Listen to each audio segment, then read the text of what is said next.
Hi everyone, আজ আমি বানিয়েছিলাম ম্যাঙ্গো ফ্লেভারের রসগোল্লা। কাঁচা আমের রসগোল্লা তো সবাই খেয়েছি, আজ আমি পাকা আম দিয়ে রসগোল্লা ট্রাই করলাম। সে কারণে প্রথমে আমি দুধটাকে গরম করে নিচ্ছি আর তার সাথে অ্যাড করলাম ভিনিগার। আর ভিনিগারের সাথে একটু আমের রস বের করে নিয়েছিলাম, ওটাও অ্যাড করেছি। দুধটা ফেটে গেছে। এরপরে আমি ছানাটাকে একটা সাদা সুতির কাপড়ে ছেঁকে নিচ্ছি।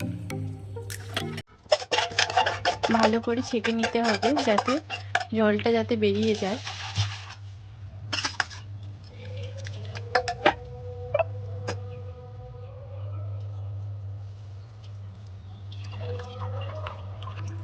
এরপরে আমি ঠান্ডা জলের মধ্যে ভালো করে একটু ধুয়ে নেব, কারণ ভিনিগারের টকটা যাতে চলে যায়। এরপর ছানাটাকে ভালো করে ছেঁকে নিয়ে একটা প্লেটে নিয়ে একটা বাটির সাহায্যে ভারী কিছু ওপরে চাপা দিয়ে ভালো করে চাপতে হবে যাতে জলটা বেরিয়ে যায়। আপনার কাছে যদি ভারী কিছু থাকে তার উপর চাপিয়ে 10 থেকে 15 মিনিট রেখে দিতে পারেন, তাহলে জলটা অটোমেটিক নিজেই বেরিয়ে যাবে। এরপর আমি একটি থালায় ছানাটা নিয়ে নিয়েছি। ছানাটা নিয়ে এখন ভালো করে মেখে নিতে হবে। 10 থেকে 15 মিনিট ভালো করে মাখতে হবে।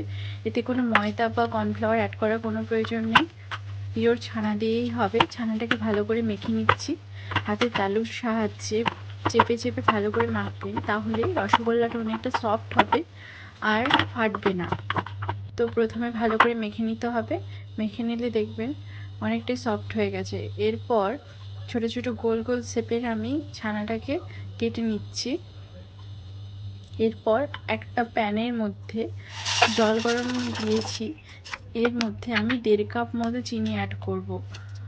এতে জলের পরিমাণটা একটু বেশি রাখতে হবে, কারণ এই ছানাগুলো এর মধ্যেই ফুটবে চিনির সিরাপে। যখন এই সিরাপটা ফুটে উঠবে তখনই আমরা রসগোল্লাটাকে অ্যাড করব, তা না হলে এটা ফেটে যাওয়ার চান্স থাকে। এরপর একটা উপরে ঢাকনা দিয়ে নিয়েছি। এরপর রসগোল্লাটাকে নামিয়ে নিয়ে ঠান্ডা হতে দিতে হবে। এরপর 2 ঘন্টা নামিয়ে রেখে দেবেন, তারপরেই আপনারা খেতে পারেন নরম তুলতুলে ম্যাঙ্গো রসগোল্লা।